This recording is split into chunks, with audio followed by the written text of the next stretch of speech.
Hello, good day. It's evening in this part of the world. How you're doing? Welcome to the show, Talk to Taiwo, and I'm your host. So this is the third episode, and of course, the first of several others on Baba Chat. Yeah, Talk to Taiwo now heads on Baba Chat, and you can catch amazing episodes of conversations across Africa. Yeah, just subscribe to our YouTube channel at Baba Chat. And if you missed the two previous episodes on Talk to Taiwo, you can check it out on Instagram at Talk to Taiwo. Yeah, we're still celebrating women. Yeah, today is Sunday and we're celebrating Mother's Day today, yes. And of course, we are aware that Monday last week we celebrated the International Women's Day. Women rule the world. You can't dispute that, of course, and we give it all to my gender. Okay, so today, in the spirit of still celebrating International Women's Day, I have a guest. It's humbling to have a woman, a very phenomenal woman, have a conversation on women around the globe. So it's good to have you, Mary. Can you please introduce yourself to us? Thank you for having me, Taiwo. Good afternoon, everyone. My Good name is afternoon. Mary Adejoh, and yeah, I am a woman and a good citizen. Amazing. All right, I heard that you're a woman and you're a good we're all good citizens anyway. All right, so talking about International Women's Day, um, history has it that the day was commemorated on March 8th, 1917. That's a long time ago. Yeah, Yeah, in New York City. And what actually happened then was women having issues of men not allowing women hold public offices. And there was a protest. Yeah, there was a protest in New York. And when women were granted that power, that day was laid aside to celebrate women specially. And that's why it's called the International Women's Day. yeah. Like every year we celebrate women obviously more than men. Does it mean that men are not of a better value? No, that's not what we are saying. We're just saying that women hold amazing positions equally as a man. Okay, and I that's why we're having this conversation. And Mary is also here to help us see, is it right to allow to allow women in society hold like 3 or 4 national days in a year and all that? So, Mary, quickly, as we get into the conversation, I just want to know, owing to the fact that International Women's Day was granted to us as women because we had to protest. Okay, we had to Yeah. protest for us to be given space in a public sector. So, how do you think that we as women should make our demands in the society? Thank you for that question because it's very timely. And I think that as women, we have been marginalized for a very long time, and we have tried then to put out our positions as victims because it's it's been on ground for a very long time, like you said and noted. But I think that in making demands and pushing forward our agenda, we should know that we have to place value before putting ourselves as victims. If you put out yourself as a victim, either to your employer or whoever it is, you would tend to live out that life as a victim forever because you would not want to rise above that platform. You have to be known as a victim, you have to act as a victim, and you have to continue living as a victim. So when you're putting forward your demand as a woman, as a lady, as this gender that we are, you have to put forward value. What values do you have? What skills do you have? So your values and your skill set should come before any form of. I don't even think that we should put forward ourselves as victims. We should make demands in the phase or whatever it is as victims because it is not a good place to be. You would just be emotional at all times. So what values do you have? Put it on the table. women should occupy offices based on their qualifications. So that is Amazing. how we should make demands. Do not and never make demand as a victim or make people see you as a victim, because it is Uh, never a good place to be. I don't think wow. it is. Yeah. Amazing, amazing. And thank you for helping us understand that we shouldn't make demands as victims. Oftentimes I've heard people who come for employment, and then a woman comes searching for a job, for instance, and then you ask the woman, okay, why do you think you should be granted this opportunity? And the first thing the woman says is, I'm a single mother, I'm a firstborn child, I'm raising three younger siblings, I'm raising four younger siblings. And I'm asking the question, is this the value that we Mm, should fall for? Because whatever we get out of the space of falling victims is what yeah. will continue on that trend. And Yeah. this is very important because this happened to me some time ago. Like, in reality, some time ago, I was supposed to be somewhere, and I was supposed to have access to something, but I was being denied. And I just, like, I turned the tail. I'm not going to share the experience in detail, but if you need the full information, you can reach out to me personally. Okay. And then I turned the table up completely. Wow. And unfortunately for me, it didn't even work out. It didn't Mm, work out. And till now, I'm still trying to redeem my image as mm, that person who is worth value.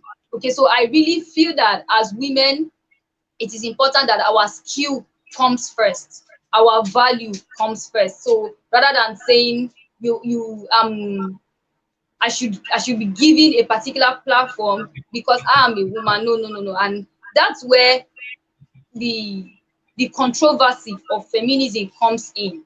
Okay, but then we're not talking about that now. Of course, later we're going to see, as we progress, we're going to see how that has affected us as a society. So thank you mm. very much, Mary, for helping us understand that women should project themselves out of a place of value. Very important, and it's a take home for me on this conversation. All right.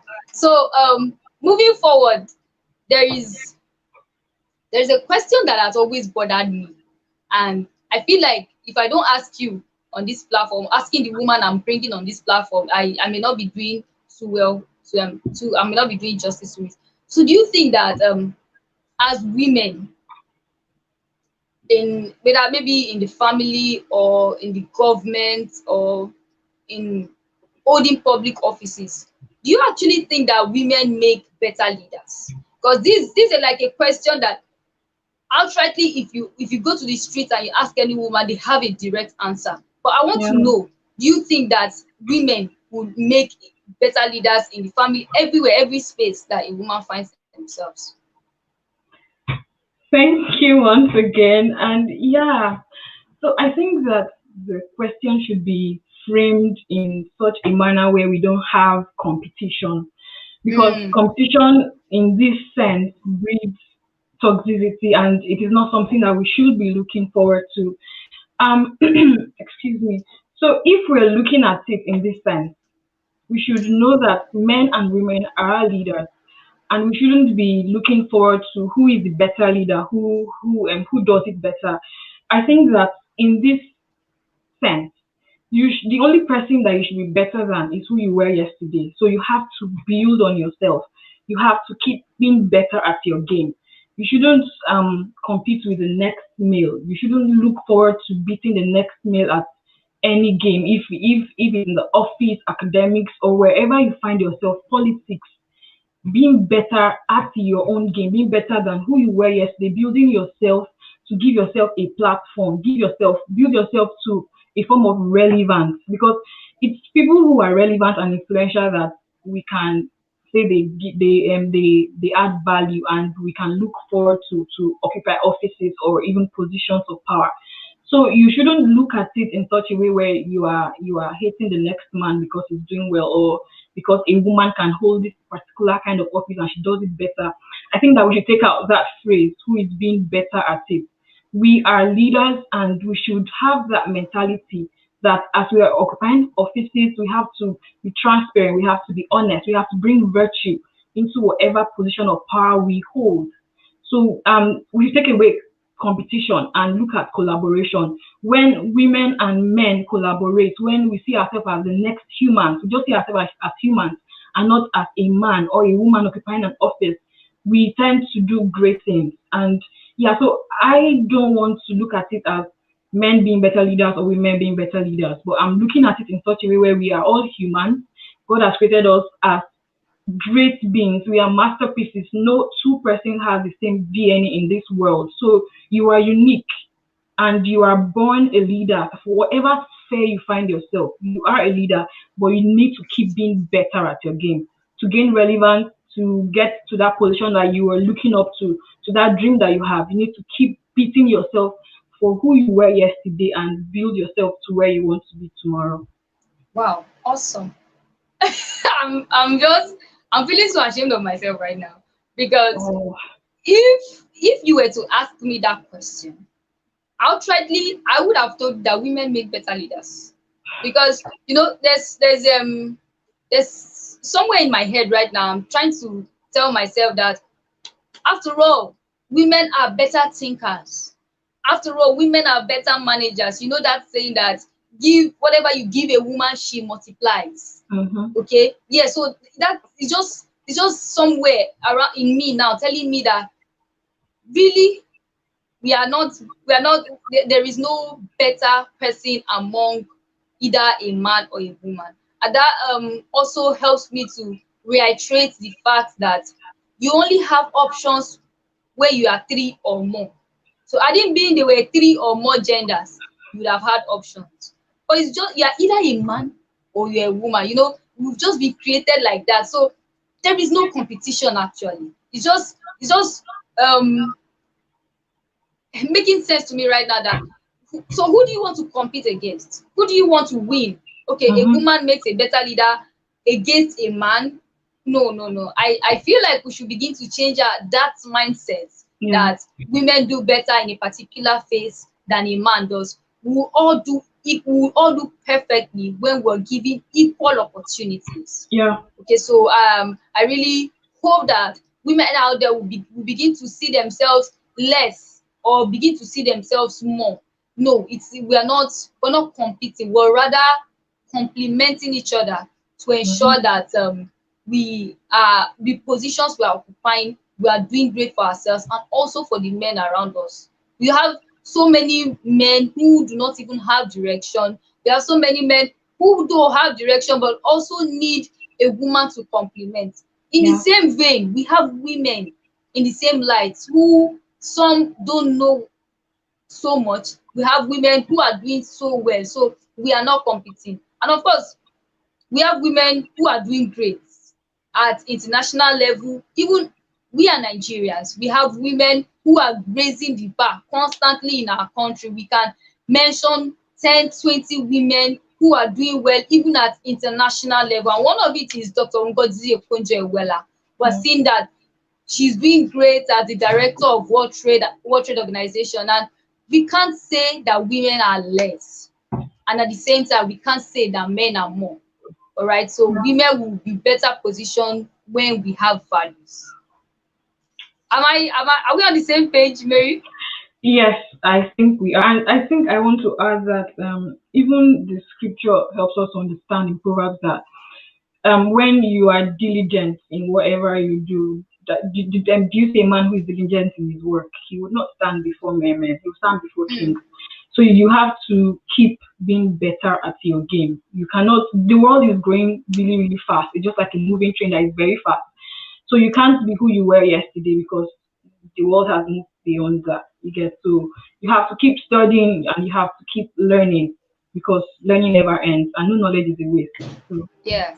okay. Awesome, awesome, awesome. I just saw a comment that says leadership is not a competition, it is rather complementary. Yeah, Yeah. thank you so much for that.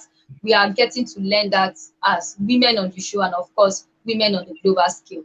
Amazing. So that leads me to the next question.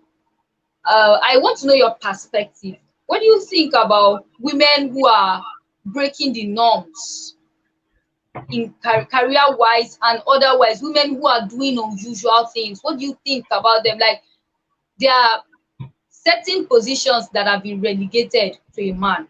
Yeah. Okay. Last week or so, I saw an interview of a woman who does this car hailing service in Nigeria. She rides Uber. She's a beautiful woman. She does it perfectly. We've seen documentaries of women who are doing the most insane jobs we ever think a woman can do.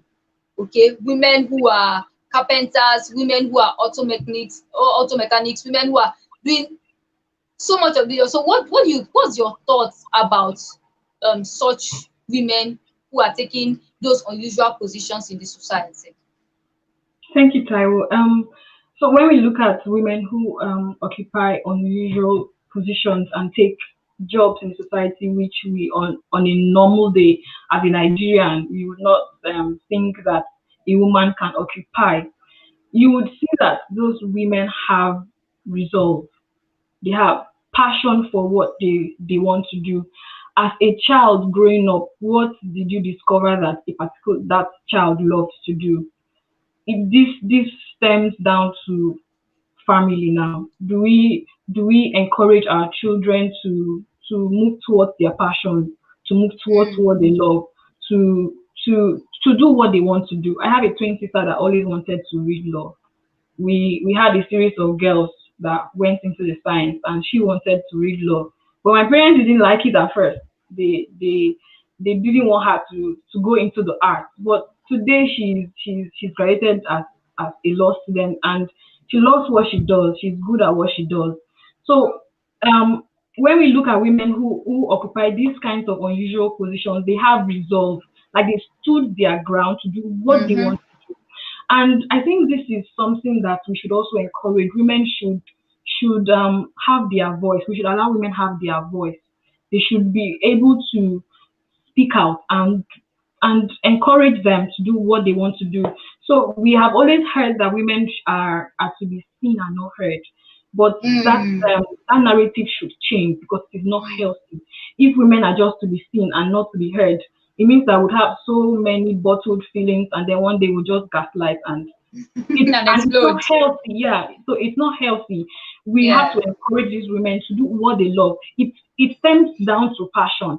They've always wanted to do this, and then they've seen an opportunity to add value, and then they are going towards that line. So the only obligation that we have as a society, as humans, is to encourage them and help them move towards what they love, help them grow, because sometimes these women occupy these positions and then do not move forward in their career because they are marginalized, they are not encouraged, they are stigmatized, and like, how can a woman do this kind of work? And then they become shy, like they become timid, they don't want to move forward, they don't want to continue because nobody is looking at it like, wow, you're a woman, good job, well done. So I think what we as a society should do is to clap them up to victory and let them know that we admire them, and they can be all that they want to be. A woman can be all that she wants to be. God has given her that power. You can be what you want to be as God enables you. So keep going, keep moving, and yeah, keep living your dream. Wow. Excellent. Thank you so much. And still on that, you know, there are some, when you get to our educational system where we come from in Yeah, Nigeria, there are some faculties that you barely find women. I like the engineering, for yeah, instance. You barely find women in the engineering. You find more men who do those things. But when you come to probably the arts and other social science courses, you find women. So does yeah. it mean that actually even it still happens because you raised a point like that. So it still happens. So do you think that women are still afraid of taking the route of sciences, or I still want to get clarified on that part of the conversation. Yeah, so I think that all of this is education and awareness. Women are not afraid of taking that route. It all stems to what they are exposed to. Passionate about, yeah. Yeah, and culture. Do we hush them when they want to express themselves and say, this is what I want to do, this is how I want to do it? Do we allow them to be expressive? So it still happens because of exposure and awareness. And I think that this can be addressed from the standpoint of education, from the family.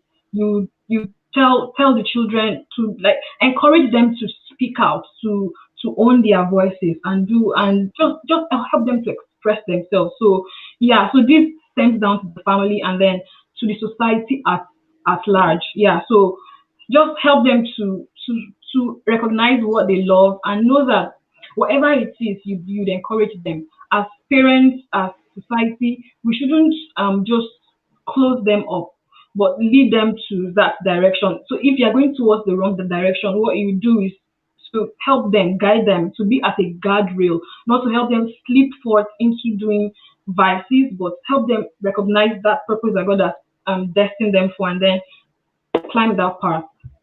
Wow, thank you so much, Mary. And I'm really amazed that we are talking about this. This is very seasonal.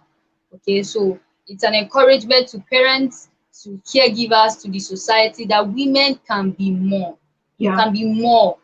What we just need is hands that are encouraging, ears that listens, and yeah, just we need support. Okay, so a woman can be equally a musician, a woman can equally be a footballer, a woman can equally be anything yeah, whatsoever she wants to be. And I'm glad, in fact, these 21st century women are breaking the norms, are yeah, they breaking the are. norms. So I really am convinced that we are no more objectified. We are not those, when women are not those instruments that you just sit here till I come, and the Mm-hmm. woman sits here till it comes. That day, those days are gone. Okay, We so have I'm thinking glad women. that exactly we have forward thinking women. Yeah. Amazing stuff. So earlier in the conversation, I was trying to ask you about a very controversial subject. Now this is controversial, but I choose to raise it on this platform because I feel like so many women are having different perspective about it. I have my Yeah. own reservations and I'm going to share it, of course, but I just want to know, what's your thoughts on the subject of feminism?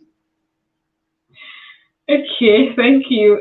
Thank God you stated that it is a controversial topic. It is very debating. Absolutely. Yeah, and then I thought you were going to ask me if I was a feminist or if I am a feminist. But yeah, I am not a But okay, feminist. so are you a feminist? No, I am not a feminist. But so I think when I speak now, I'll be able to address I'll be able to address why I don't recognize myself, why I identify myself as one.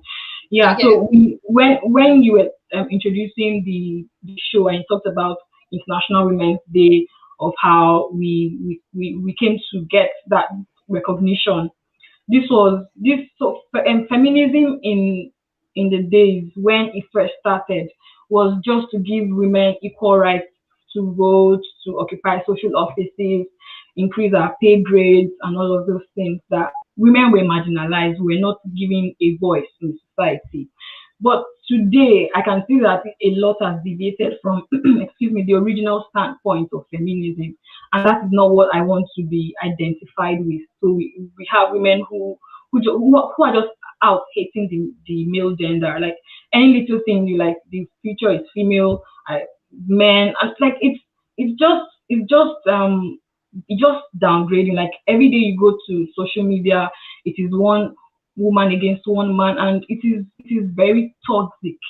It is not encouraging. It's not something I want to identify with. I think that when we look at this, it's even confusing now because now we are seeing different waves of feminism. Mm, And I was reading about it now, like, so which wave am I in? Which wave am I even recognizing with? It's no more about fighting for women's rights. It's not about making sure that men are punished for even now women even go about lying to get men punished. So the society is becoming more toxic, and that's why I was talking about we're not looking at competition, we're looking at collaboration. I think that mm, we should look at ourselves as humans, then we will be able to interact better. I shouldn't be looking at the male gender as just a man. Let me see him as another human. God's plan for us is to live in peace. And I think that if we have a little love, just love yourself as your neighbor, we won't have all of these issues of even women being marginalized because we would see ourselves as humans and humans have rights. We'll be able to mhm, respect those rights and we can live as one. We would not have issues of racism, or we would not have any issues if we love ourselves. So I think that this issue can be resolved with loving ourselves, taking away hate, taking away competition, taking away Mm, rivalry. We are not out to be better than the another gender. We just want to occupy offices that we ought to occupy because we are qualified to. So I think that we shouldn't. I am not pursuing the agenda of feminism because these days it's just about hating on men, and I am not hating the male gender because they are not my enemy. It is that cultural stereotype that we had from our culture, from our childhood. Because I'm grateful because my family didn't think that a male child was better than a female child. So it is something that helps me grow. So I didn't grow up thinking there was one man out there that I should be hating on. So we have to repair this from the family to culture. We have to be able to see that men are not our enemies. The enemy is the culture, the stereotype that is ingrained in our system, and it is something that we should flush out of our system. And this is also helping us because we are becoming more educated, we are becoming more aware of everything that's happening around the world, and recognizing the fact that when we love one another, it's I think it's just down to love. Just love your neighbor, even love your enemies, and then this world will become a better place for all of us. Yeah. amazing. But you know that as you were talking, I felt like jumping out of my seat and just screaming loud because like you came into my mind and you just embodied what is in my heart. Okay, I am so amazed that you were able to give that viewpoint. Yeah, so as women, I feel like the subject of feminism has been quite twisted for our society, and it's no more becoming a movement. It is now becoming like a hate. Apologies for people who identify with the feminist movement. Okay, we're not here to disband your ideology. No, we are just giving our own perspective. And for me, I don't even think it's a conversation we should have because we are not how to hate for crying out loud. We are complementing each other. So when a woman wants to occupy a position, let her occupy because she is qualified. Yeah. When Dr. Ngozi Okonjo-Iweala was being nominated, she was nominated with another woman, right? From Yeah. Asia also. Yeah. Yeah. We see where women are being nominated to positions with a man. In some cases, the man will win. The man wins because he is qualified. In cases where a woman wins, she does because she is qualified. So I don't think we have any reason to say, okay, because there are four positions, let's have it two men and two women because we are fighting for equality. It is not equality in that sense.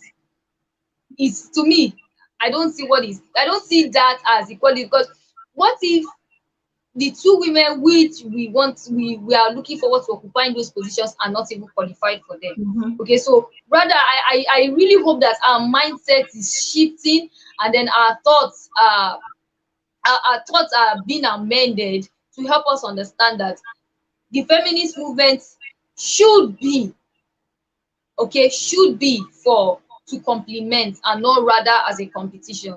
Okay, so women who identify with the ideology, we are not saying you are wrong ultimately, but the intent of your ideology should also be in check.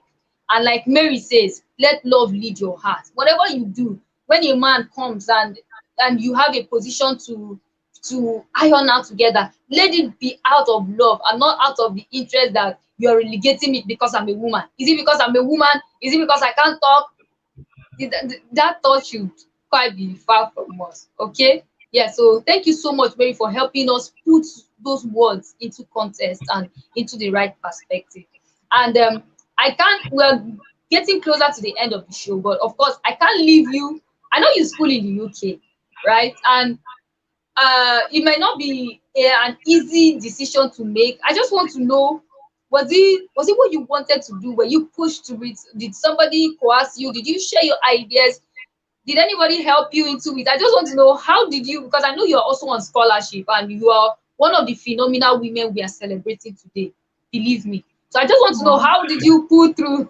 Yeah, amazing. How did you pull through your process to Scotland? Was it something that just came easy?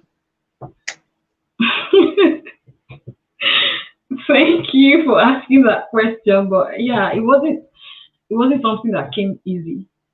It Wow. was it was a product of I guess preparation and prayers.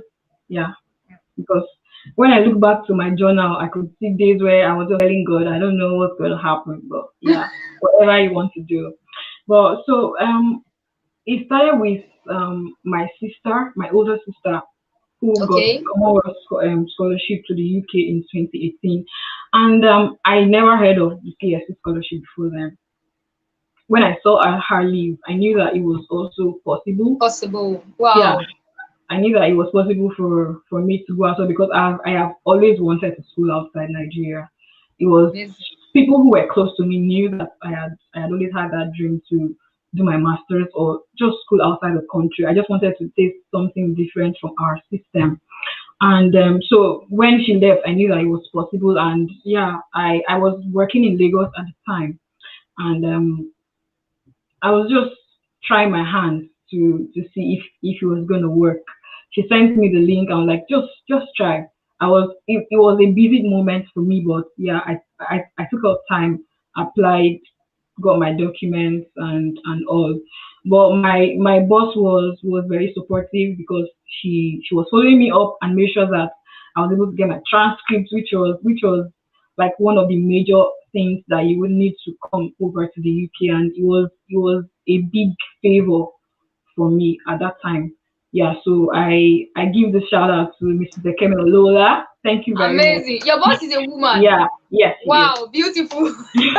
That's Yes. one of the conversations of women supporting women. Wow, Mm-hmm. great. Yeah, Beautiful. so after that, most of the decisions were mine. I chose the school I wanted to. I wasn't coerced. I chose the course I wanted to study. Nobody talked me into it.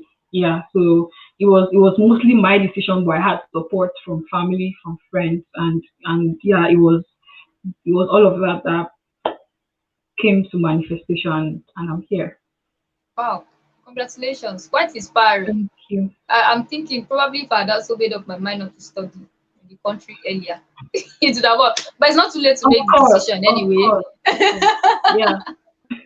All right, we are getting to the end of the event.